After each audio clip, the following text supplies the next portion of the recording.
A gasp of silence fell over the prestigious Salle des Étoiles in Monte Carlo as the glamorous Monaco Red Cross Gala reached its emotional climax. Among the glimmering chandeliers and the elegantly dressed dignitaries from across the globe, an unexpected moment unfolded, one that would redefine the night and, in many ways, the public understanding of a royal marriage often surrounded by mystery, whispers, and endless speculation. Princess Charlene of Monaco, standing with grace yet trembling with vulnerability, finally broke her long-standing silence regarding her marriage to Prince Albert, and what she shared left the world stunned. It wasn't just a speech, it was a confession. It was a moment of truth wrapped in poise and raw emotion. Charlene, dressed in a custom-made floor-length couture gown shimmering in icy silver, took the podium as the cameras zoomed in and hundreds of high-profile guests fell into an almost sacred silence. No one knew what she was about to say. For years, royal watchers, international media, and even Monaco's residents had speculated on the real story behind the princess's absence, her enigmatic public demeanor, and her rarely seen emotional side. Tonight, the puzzle pieces began to fall into place. Her voice was soft at first, even fragile. She thanked the organizers and supporters of the Monaco Red Cross, expressing heartfelt gratitude for their ongoing humanitarian work. But then, as the crowd anticipated the close of her official duties, Charlene paused. Her hands slightly trembled as she looked across the room, her gaze landing briefly on Prince Albert, who sat at the front, expression unreadable. It was in that moment that the temperature of the room seemed to change. She drew a breath that everyone felt. And then she began. For the first time publicly, Princess Charlene addressed the whirlwind of emotions, challenges, and internal battles she has faced as a royal, a mother, a wife, and a woman living under the microscope of the world's most exclusive palace. Her words were delicate, yet piercing. "My journey over the last few years," she said, "has not been easy. There have been days when silence was easier than truth, when retreat felt safer than confrontation. But tonight, I speak not only as a princess, but as a woman who believes in honesty." She then turned her attention to Prince Albert. The room held its breath.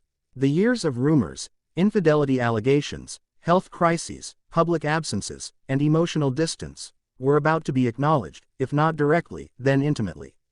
Charlene did not accuse, nor did she dramatize.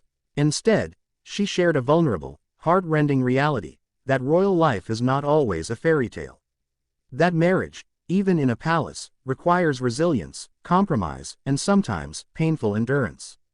"To my husband, I say this with all my heart," she continued, "there is strength in showing weakness, there is unity in facing struggles together, and there is love, even when it hurts." The crowd was stunned. Some were visibly moved to tears. Others sat in silence, absorbing the weight of what had just been spoken. These were not just royal reflections. These were the words of a woman who had spent years feeling both loved and isolated, elevated and misunderstood. And in that moment, Princess Charlene redefined the meaning of royal bravery. Her speech, which lasted just under 10 minutes, will be remembered not for its length but for its depth. She touched on motherhood, on the pressure to appear perfect, on the endless scrutiny that came with every public appearance and private absence. "There are moments I've felt like a ghost in my own life," she admitted, seen, but not understood. What was most striking was not what she revealed about Prince Albert, but what she revealed about herself. There was no open condemnation of her husband, no accusations. Instead, Charlene's speech became a mirror into the emotional toll that years of speculation and distance have taken on her mental and emotional well-being.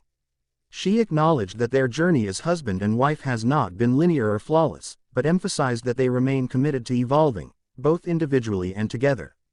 Prince Albert, to his credit, rose from his seat after the speech and embraced Charlene in front of the crowd. It was a gesture that felt both diplomatic and genuine. Whether it was staged or spontaneous, no one could say for sure. But it brought the room to its feet, in thunderous applause. Some viewed the moment as healing, others saw it as symbolic, a royal reset, or perhaps, a plea for peace.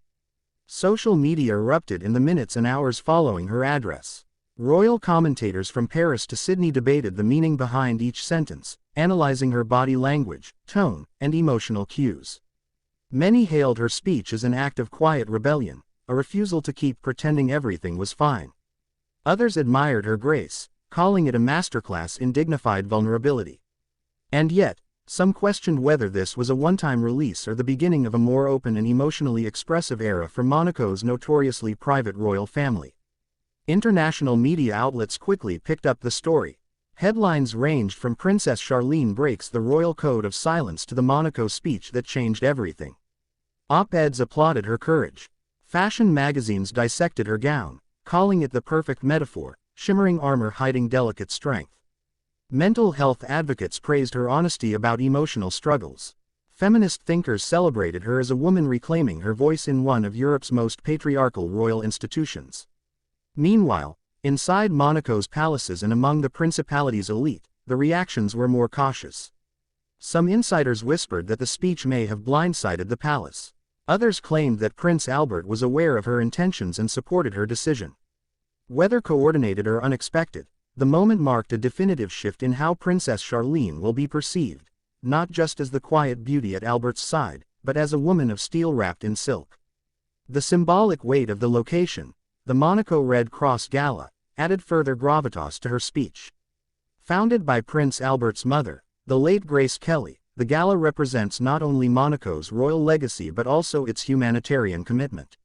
For Charlene to choose this stage, among the echoes of Grace's memory and in the very heart of the Grimaldi dynasty, was no accident. It was a reclamation of narrative, of identity, and perhaps even of hope. In the days that followed, new layers to the story began to emerge. Royal insiders hinted at a slow rebuilding of trust within the marriage. Palace aides reported a noticeable change in Charlene's demeanor, more open, more grounded. There were whispers of private counseling sessions, quiet reconciliation talks, and even a family retreat planned for later this summer. Whether these were genuine steps forward or mere public relations strategies remains to be seen. But what is clear is that something changed on that gala night. The elegant yet emotionally guarded princess who once appeared as a reluctant royal has now become a voice of resilience and transparency. And in doing so, she may have forever shifted the narrative around modern monarchy, one where silence is no longer the norm, and vulnerability is not weakness but power. As Monaco's glittering coastline sparkles beneath the Mediterranean sun, and the echoes of Charlene's words continue to ripple across headlines and hearts, one thing is certain: history has been made. The princess who once disappeared from view has returned, not just in body, but in spirit. And the world is watching, listening, and asking, what comes next? Will Princess Charlene's bold honesty open a new chapter for the Monaco royals, or will it deepen the divides already present within the palace walls?